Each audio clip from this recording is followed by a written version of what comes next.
Здраво на сите и добро дојдовте на каналот на Читачот.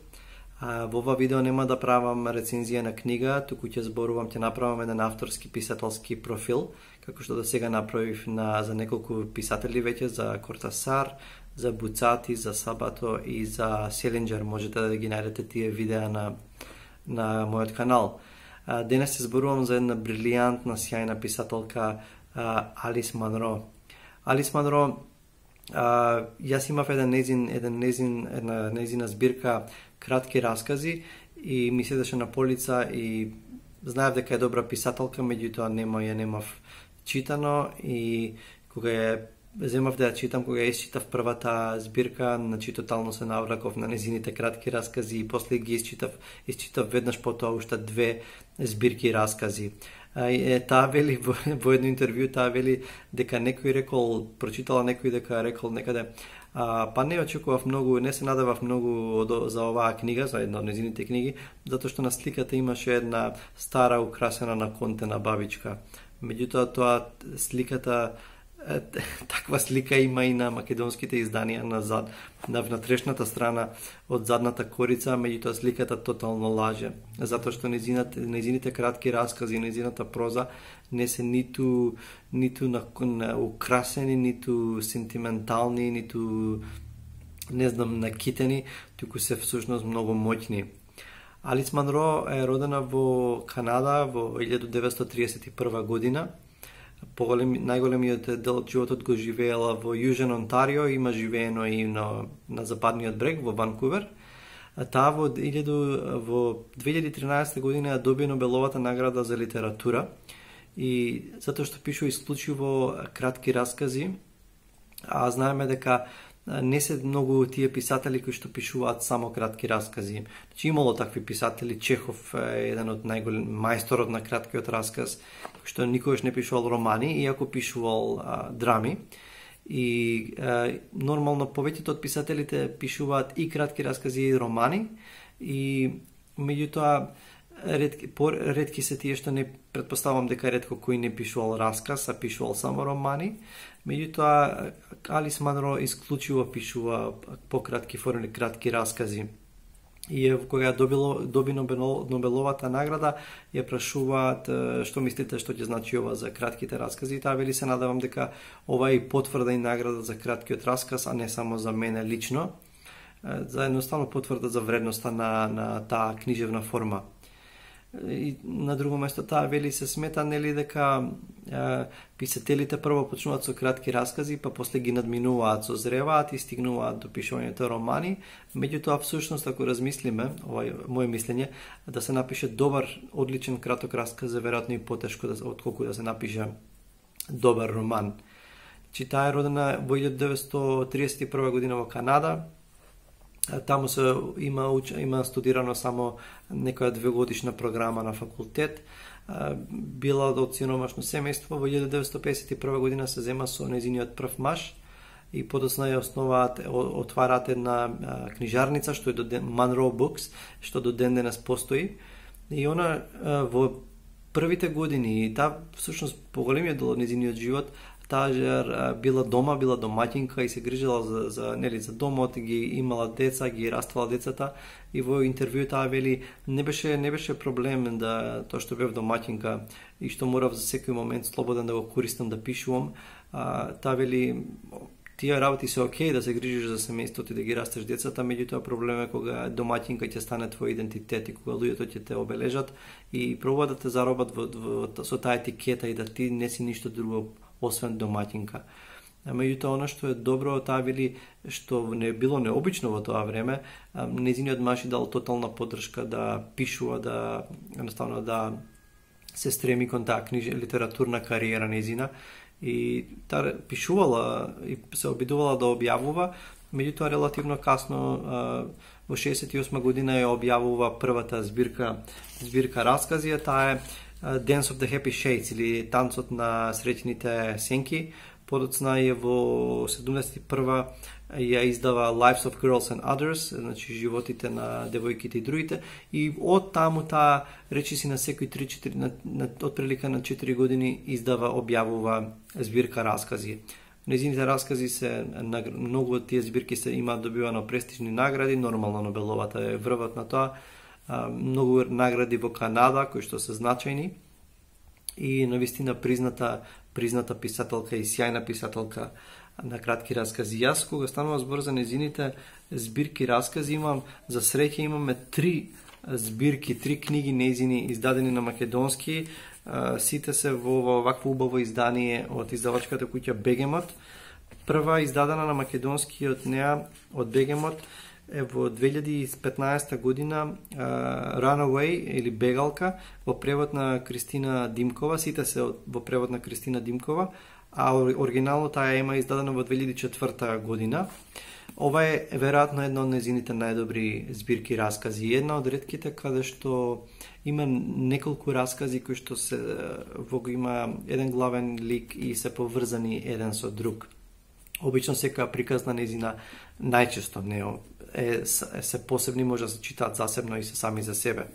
Значи, Бегалка е сјајна книга со која што може препорачувам да почнете, или во подоцна ова е книгата со која што јас почнав. Во 2018 Бегемот ја има издадено, а во 2012 има издадено Алис Манро и ова е незината последна збирка. Значи, после ова таа решава, после Dear Life или Мил живот, таа решава да се пензионира, да престане да пишува, затоа што вели кога си писател, цело време размислуваш низ призма на приказни, постојано мислиш како тоа ќе го сместиш во приказна, и таа вели сакав да живеам, да се одвојам од тоа, да излезам од тоа и малку да живеам нормален живот, не писателски живот.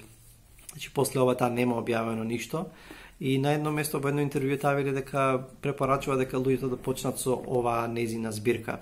Иако нема да сгрешите да почнете дали со оваа, дали со Бегалка, и двете се сјајни збирки. Со тоа што овде има последните 4 раскази, овде се малку пократки и таа вели овие раскази се најблиску што може да дојдете до мои директно биографски раскази. Значи, нормално сигурно има биографски елементи и во други, расфрлани во другите раскази, меѓутоа ова се единствените директно биографски моменти во тие последни 4 раскази од оваа збирка. Третата збирка, последна што ја читав, и последна издадена од Бегемот во 2019 година, а таа има издадено во 1982 година е The Moons of Jupiter, или месечините на Јупитер, и ова е исто така одлична збирка. Јас ви препорачувам да почнете или со Бегалка или со Мил живот, и ако ви се допадне подоцна да ја читате и месечините на Јупитер.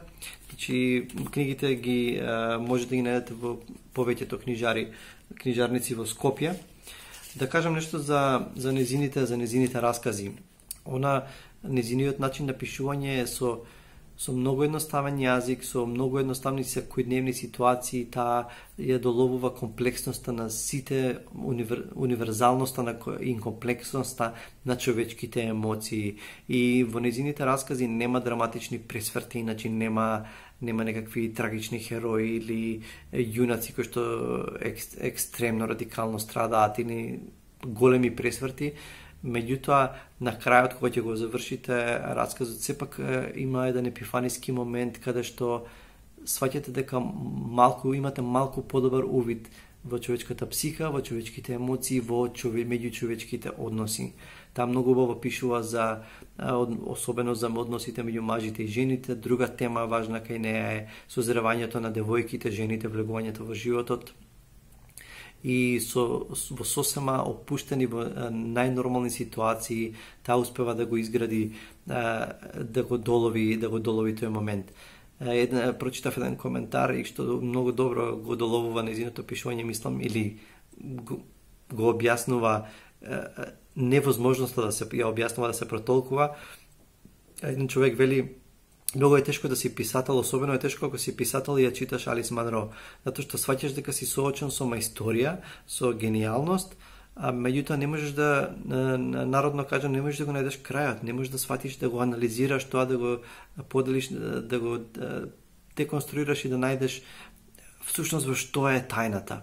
Едноставно, тајната е тамо, мајсторијата е тамо, меѓутоа ти се измолкнува од тоа да ја запишеш во точки, во дефиниции, затоа што всушност тоа е незината мајсторија. На корицата на месечините на Јупитер читаме: метафикцијската проза на Алис Манро ги претвора обичните животи во необични приказни. Незините приказни се мисловно провокативни, а мистериозната вештина да ги конструира овие големи теми во навидум домашни работнички приказни е она што ја прави Манро вистинска кралица на расказот. Леснотијата на незиното перо наметнува богатство од филозофски прашања преку навидум обичните светови на обичните луѓе. И во Мил живот ќе прочитам исто, многу убаво е доловена незината проза и суштината на незините раскази, облеани со онаа типична јасност на визијата на Алис Манро и незината неспоредлива дарба за раскажување. Овие приказни за крајот и почетокот, за несреќата и опасноста, за заминувањето и враќањето, измислени и реални, сликаат блескави, неизбришливи портрети на чудниот, опасен и извонреден обичен живот. Едноставноста на јазикот во функција на комплексноста на животот достигнува неизмерни длабочини во чувствата. Манровата единствена способност да ни ја дава суштината на животот во често куси, но секогаш пространи и безвременски приказни, уште еднаш е очигледна во оваа брилијантна збирка раскази. Приказна по приказна таа го осветлува моментот кога животот е трајно променет поради некоја случајна средба, непреземен чекор или едноставно поради играта на судбината која ја носи личноста од вообичаениот, навикнат пат кон нов начин на битисување или размислување. И во однос на ликовите, таа вели, некој искоментирал на едно место, рекол, таа вели, прочитав во едно интервју и некој рекол, па не, овие ликови, незините ликови немаат никакви невообичаени искуства. Тие се обични службеници, благајници, сметководители, медицински сестри. Таа вели, не знам, можеби е затоа што не пишувам за, да речеме, тајни агенти или за луѓе со психотични или паранормални искуства или надприродни моќи или нешто во тој стил. Меѓутоа, јас никогаш не ги сметам овие луѓе за обични.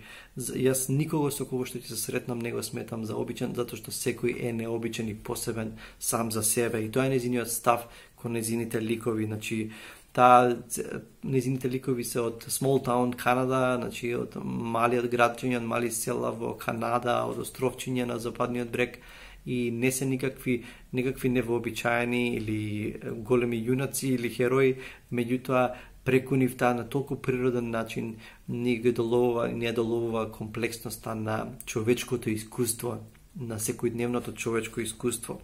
Голем дел од незините раскази може да функционираат и како кога би биле проширени и развиени повеќе приказните би можеле да бидат сосема слободно новели или романи. Меѓутоа таа се одлучила да никогаш не се одлучила да пишува романи. Манро за мене беше вистинско откритие, ви ја препорачувам, значи може да почнете со Бегалка или со Мил живот и да продолжите со месечините на Јупитер. Значи нема да сгрешите со која книга да почнете. Ако сте ја читале, ве молам искоментирајте, ако сте ги читале сите незини збирки, која ви е омилена. Ако не сте ја читале, ако сте читале само една, кажете ви зошто ви се допаѓа и што ви е посебно кај неа. Ако не, ви ја препорачувам. Не заборавајте да се сабскрајбнете, да се претплатите на мојот канал на YouTube за нотификации и исто така на Facebook пејџот на страната Читачот. Таму ставам и цитати од писатели и ги линкувам видеата. Така што читајте добри книги, држете се и се гледаме со, народно ќе биде рецензија на книга. Поздрав!